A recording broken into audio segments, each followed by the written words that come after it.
di tanah Jawa yang subur dan syarat akan mitos. Ketika bayang-bayang Majapahit, banner-banner memudar, dan pusat kekuasaan lama runtuh menjadi cerita.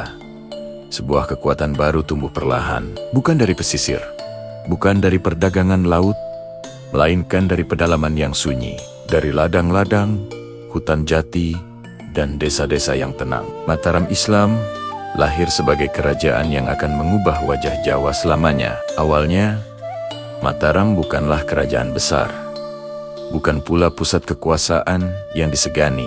Mataram hanyalah sebuah tanah hadiah, sebidang wilayah bernama Mentau yang diberikan oleh Sultan Hadiwijaya dari Pajang kepada seorang bangsawan setia bernama Ki Ageng Pemanahan. Hadiah itu tampak kecil, nyaris tak berarti di mata banyak orang. Namun, tanah itu menyimpan sebuah takdir yang besar. Ki Ageng Pemanahan membuka hutan, membangun permukiman, dan menanam pengaruh bukan dengan pedang, tetapi dengan kebijaksanaan. Ia wafat sebelum mimpinya terwujud, tetapi warisannya hidup dalam diri putranya, Danang Sutawijaya, seorang pemuda ambisius yang kelak akan dikenal dengan nama Panembahan Senapati. Di tangan Senapati, Mataram berubah arah. Ia bukan sekadar pemimpin desa biasa, tetapi seorang visioner yang memahami satu hal penting. Kekuasaan di Jawa bukan hanya soal pasukan dan wilayah, melainkan legitimasi spiritual. Ia menjalin hubungan simbolik dengan dunia gaib, dengan para ulama, dan dengan mitos-mitos tua Jawa yang sudah mengakar. Salah satu legenda yang paling melekat adalah perjumpaannya dengan Ratu Kidul, penguasa Laut Selatan. Sebuah kisah yang menegaskan bahwa Raja Mataram bukan hanya pemimpin manusia, tetapi juga wakil dari kosmos itu sendiri. Ketika kerajaan Pajang mulai melemah, Senapati bergerak. Perlahan, tapi cermat, ia menantang pusat kekuasaan lama dan akhirnya memproklamasikan Mataram sebagai kekuatan yang mandiri. Dari sinilah sebuah kerajaan Islam bercorak Jawa lahir, Islam yang tidak memutus masa lalu, tetapi justru menyerapnya, membungkusnya, dan mengarahkannya menjadi sesuatu yang baru. Mataram bukan kerajaan pesisir seperti Demak. Kekuatannya tidak bergantung pada kapal dan perdagangan internasional. Kekuatan Mataram ada pada tanah, pada rakyat, dan pada kontrol wilayah yang kokoh. Sawah menjadi fondasi ekonomi, dan desa menjadi tulang punggung kekuasaan. Di sini, raja bukan sekadar sultan. Ia adalah pusat dunia. Sepeninggal Senapati, Mataram diwarisi oleh peneris-peneres yang terus memperluas wilayahnya. Namun, puncak kejayaan itu tiba pada satu nama yang menggema hingga kini. Sultan Agung Hanyokrokusumo. Di masa Sultan Agung, Mataram mencapai bentuknya yang paling agung dan sekaligus paling menakutkan. Ia berhasil menyatukan hampir seluruh Jawa di bawah panjinya, menundukkan karijan-karijan kecil, dan membangun sistem kekuasaan yang terpusat secara mutlak. Tidak ada raja Jawa lain yang kekuasaannya sedemikian luas setelah era keemasan Majapahit.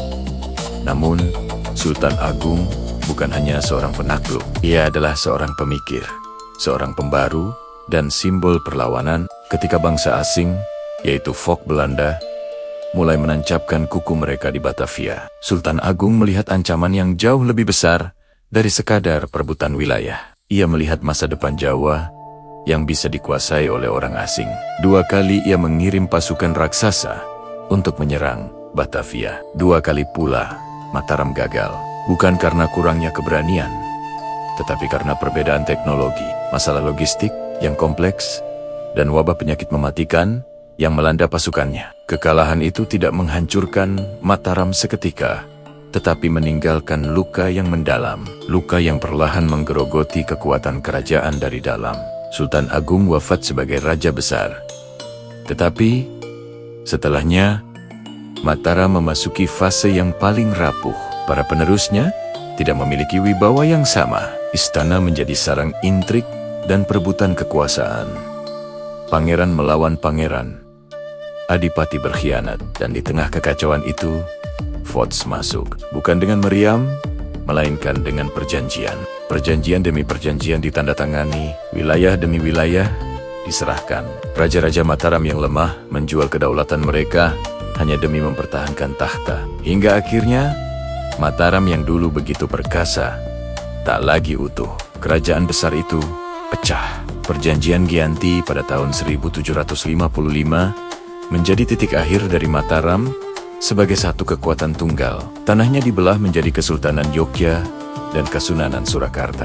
Kemudian, dari pecahan itu, muncul pula Mangkunegaran dan Pakualaman. Pecahan-pecahan ini masih hidup hingga kini. Bukan sebagai kerajaan berdaulat yang memiliki kekuasaan politik, tetapi sebagai penjaga budaya dan sejarah yang luhur. Namun, Mataram Islam tidak benar-benar mati. Warisannya hidup dalam struktur sosial masyarakat Jawa. Dalam konsep raja sebagai pusat kosmos, dalam tradisi keraton yang megah, dalam kalender Jawa Islam, ciptaan Sultan Agung, dan dalam cara kekuasaan dipahami di tanah Jawa, hingga Baribadabot kemudian. Mataram adalah kisah tentang kebangkitan dari pedalaman, tentang Islam yang bernegosiasi dengan budaya lokal, tentang kejayaan yang akhirnya runtuh, bukan oleh musuh di medan perang, melainkan oleh perpecahan dan kompromi dari dalam. Dan di balik tembok-tembok keraton yang masih berdiri kokoh hari ini, gema Mataram masih terasa sebagai pengingat abadi bahwa kekuasaan sebesar apapun, jika kehilangan persatuan dan kebijaksanaan, pada akhirnya akan runtuh oleh tangannya sendiri. Terima kasih sudah menonton. Jika kalian suka dengan konten seperti ini, jangan lupa untuk like, subscribe, dan bagikan video ini ke teman-teman kalian. Sampai jumpa di video berikutnya.